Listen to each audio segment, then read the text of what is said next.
Welcome back, gang. Thank you for joining me. I'm Candy Davis, a specialist in the taxation of crypto assets, a chartered professional accountant in Alberta, Canada. I have made a short series of videos for you to try to get some public awareness and information out there about crypto scams because they are everywhere and they are affecting a ton of Canadians. I deal with clients that have been scammed, and it's every week for me. At least one client every week. And I'm not talking like small amount of money that has been stolen from them, but I am talking millions and millions of dollars. The whole point in these scams is to take everything that you have. Now, I have spoken to the police. I will go into that later.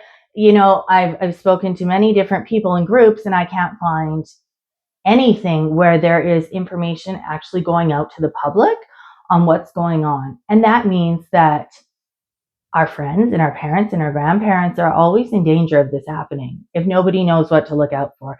So I've gone ahead and made a short series of videos in no professional way because that is not my thing, but I hope that they help. I just want to get the information out there. Today, I want to talk to you about the evolution of the pig butchering scam. If you want to know how a pig butchering scam works, there is a previous video that I would encourage you to watch. I had mentioned this in that video, but we had the Nigerian prince scam. Anybody my age and a little older is going to remember this.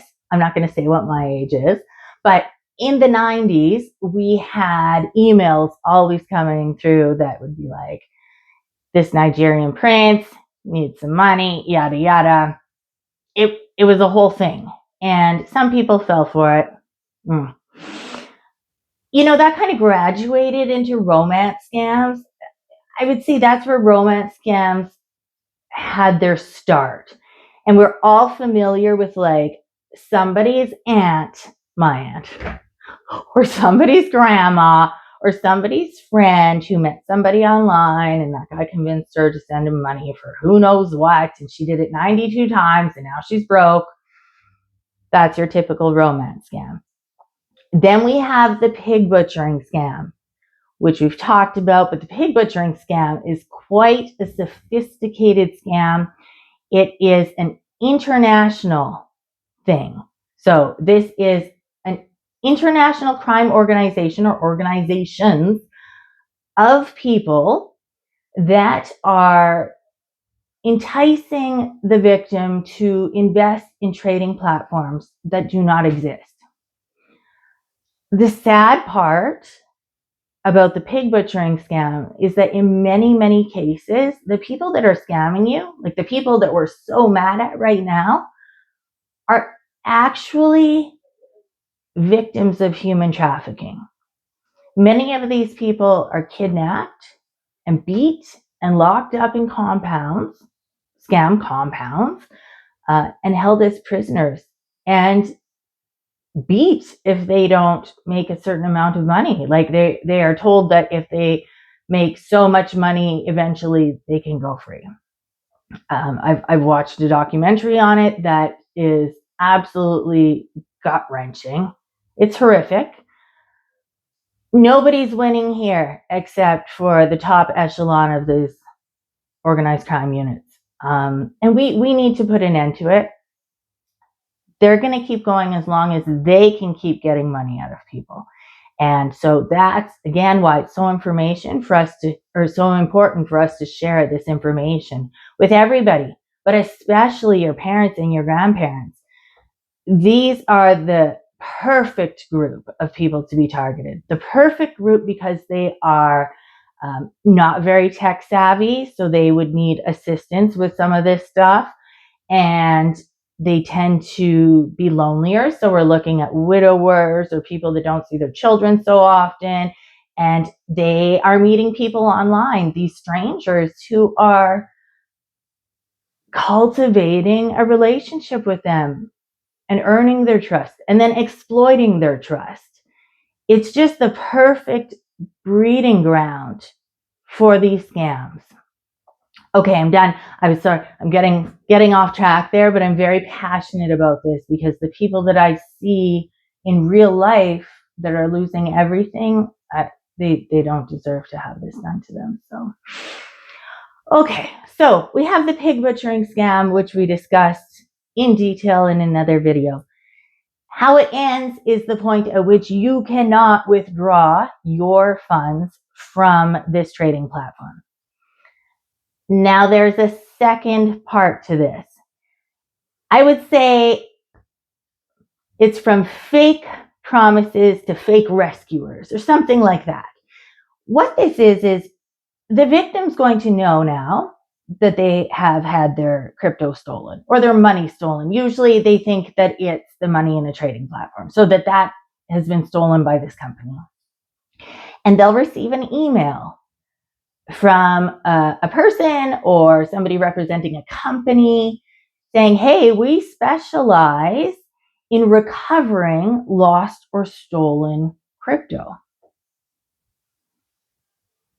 Now, this is the exact same scammers. Exactly the same. And of course, they will entice the victim to send them more money in order to recover their funds. So it might be like, you think that you have $190,000 in this account somewhere. And they'll say, okay, you give us 20 grand and we can absolutely recover this for you. You have to remember, in these scams, their only goal is to bleed you dry. They want everything you have. So maybe you have realized it's a scam and you are no longer going to give them money, but now you really want to recoup that money, right? Like it's, again, just a very creative second step to this scam.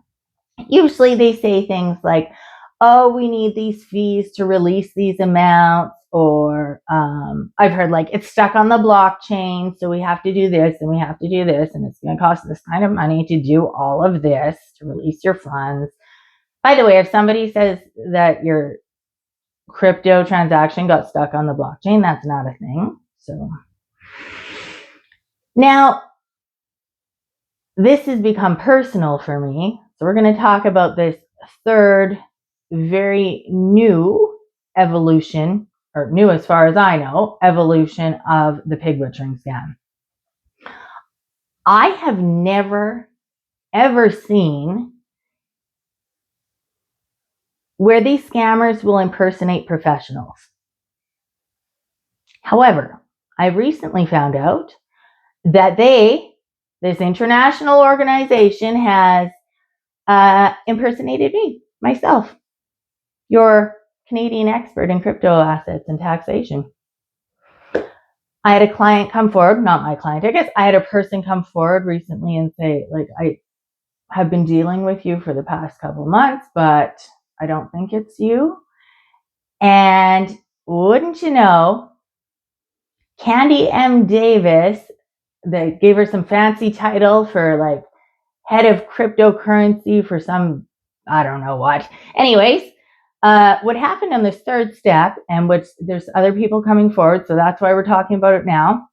What's happened is the victim will say something to the person that originally contacted them on social media. And that person will say, yeah, hey, like all this stuff going on. You know what? I have a lawyer that can deal with this. So the one woman I spoke to said that she had a meeting with this lawyer, of course, not in real life. I think she talked to him on the phone though, and gave him some money for who knows what services he was going to do. And then immediately thereafter received an email from me. Obviously not me, the person impersonating me. And I will go on to tell them how they have all these requirements to pay all these legal fees and taxes and this and that to release their funds. And the sense of urgency in these emails, and not just urgency, like bullying. Like my imposter was definitely putting themselves in a place of superiority.